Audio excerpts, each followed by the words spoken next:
Hello and welcome to the Flourishing Introvert Talks with me, Jo Rawbone. This is the podcast that celebrates the natural gifts of introverts so that we can flourish in all situations. Episode 267, Beyond the Personality Tests. This episode is likely to attract some criticism, but I'm up for that, and here's why. I still maintain that reading the small paragraph printed in black and white in a handbook that summarised my personality type was the most revealing and pivotal moment of my life. Sound dramatic? Well, it was. And what I'm about to share will give you a real insight into just how significant it has been for me. Let me take you back to May the 13th, 1992. In a plush, by today's standards, Hilton Hotel, where I was a participant on a prestigious leadership development programme being run by the Cranfield School of Management. I know the date and location as I still have the notes I took from those 2 weeks of intensive development. That's how powerfully I was impacted. Here is what I read as an insight into my personality type. Retiring, quietly friendly, sensitive, kind, modest about their abilities. Shun disagreements, do not force their opinions or values onto others. Usually do not care to lead but are often loyal followers. Relaxed about getting things done because they enjoy the present moment and do not want to spoil it by undue haste or exertion. The first time I read that, I sat back a little in disbelief, but with such a sense of gratitude. Those 54 words changed my life. Not because they defined me, but because I knew in that moment that there were others like me. I was not a weirdo who needed fixing. I had natural ways of being that could be usefully categorised. And that's something we all do. We just may not be aware that we're doing it. The science writer and anthropologist Peter Farb showed how categorisation is fundamental to human life and that children begin organising their world through culturally informed lenses from an early age. Useful categorisation. The 4 letters of my type, which, in case you're interested, are ISFP, introverted, so energised by my inner world, sensing, meaning I rely on all of my senses to gather data, feeling, meaning I use person-centred data to make my decisions, and perceiving, meaning I continue to gather data and keep my options open for as long as possible. And those 4 letters simply showed me that I am more like some than I am like others. Those who dismiss MBTI as a load of hogwash, even though it's one of the most popular personality assessments in the world, do so because they say it has low test-retest reliability and doesn't predict people's job performance or behaviour. Well, good. I was never looking for something that boxed me or could be used to predict what I might do. And of course, the naysayers, often academics, protest that with our current understanding of neuroscience, Jung's theories, whilst groundbreaking at the time, are now viewed as outdated.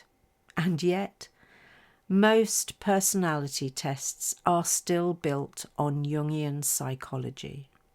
But all of that, frankly, is merely a distraction from the moment of cognition that stays with me to this day when I discovered my type. I guess for the neurotypical or those who are represented by the extrovert ideal, no such moments were ever needed, because those people are part of the acceptable norm.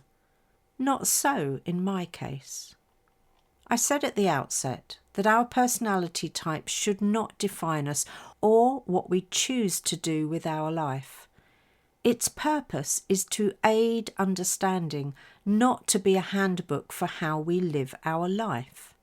In fact, both at the time of me taking the test, which was subsequently reinforced when I trained as a certified MBTI practitioner, it was drilled into us that all of us use all of the preferences at different times.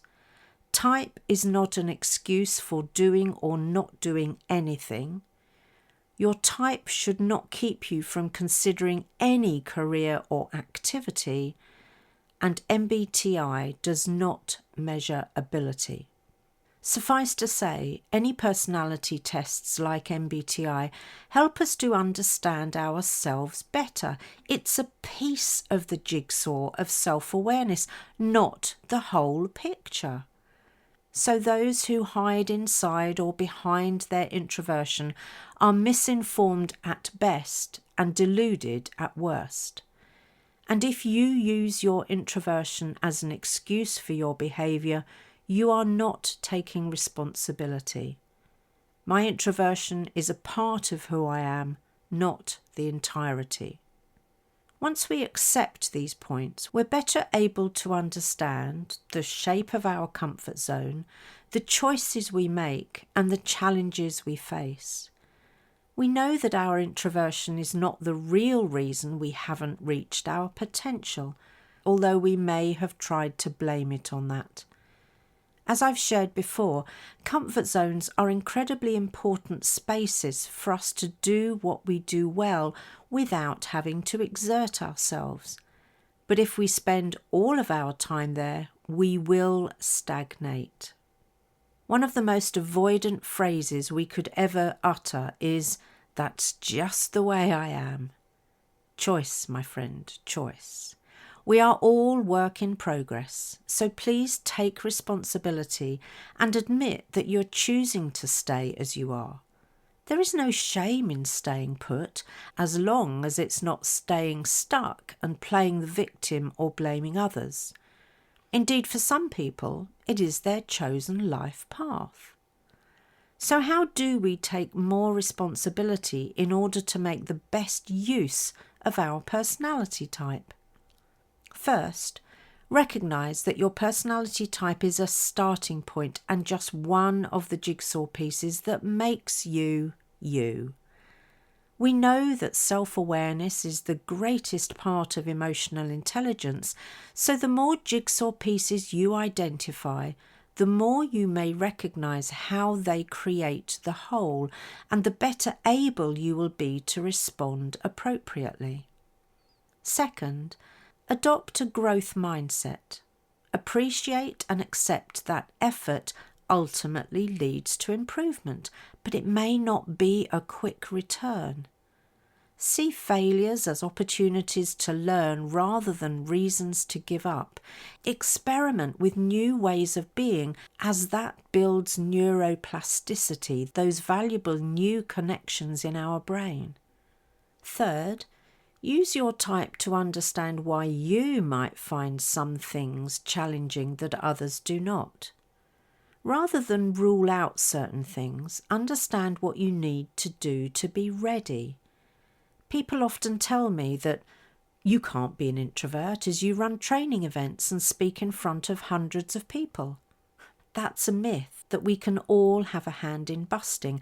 There is nothing we cannot do as long as we know how to ready ourselves and replenish afterwards. Fourth, get familiar with and really own the strengths associated with your type. Aligned with my type, coupled with the vast amounts of feedback I've received and all of the work I've done on myself, I know I have to do work I truly believe in, as this provides energy for my efforts. I am shockingly lackluster when expected to do something that clashes with my principles, which of course are linked to my values and morals. I will drag my feet like a petulant toddler, and no amount of persuading or rationalising will tempt me to pick up the pace. And let me share a little snippet from the MBTI ISFP description. It says they want their work to contribute to something that matters to them. Human understanding, happiness or health. Tick. Fifth and finally, know your weaknesses and development areas, and know they are not the same. I may have an allowable weakness that it's not worth spending my precious energy on, but a development area is something that, unless I improve it, will hold me back in some way. I know I have a very real and felt sense of inadequacy due to the stark contrast between my inner ideals and my accomplishments.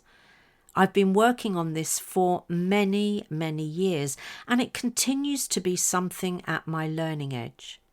Learning how to stop underrating and understating myself has been a long but essential journey.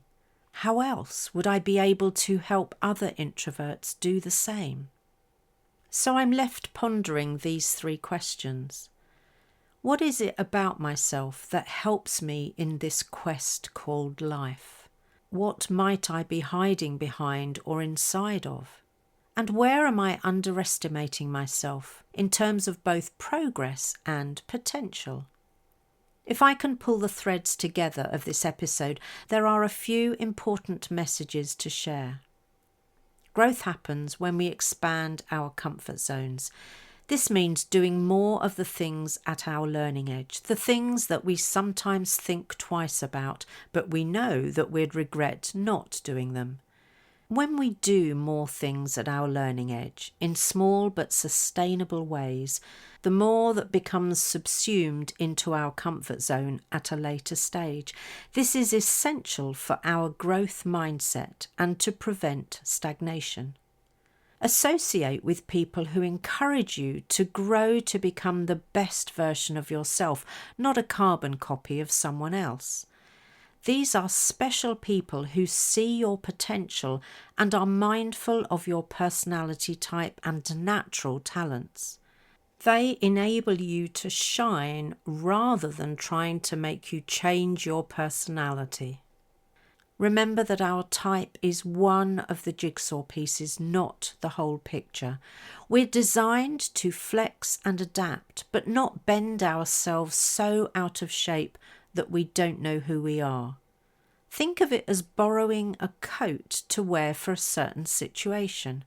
When the situation is done, you can put the coat away again until the next time and wear your more familiar comfies again.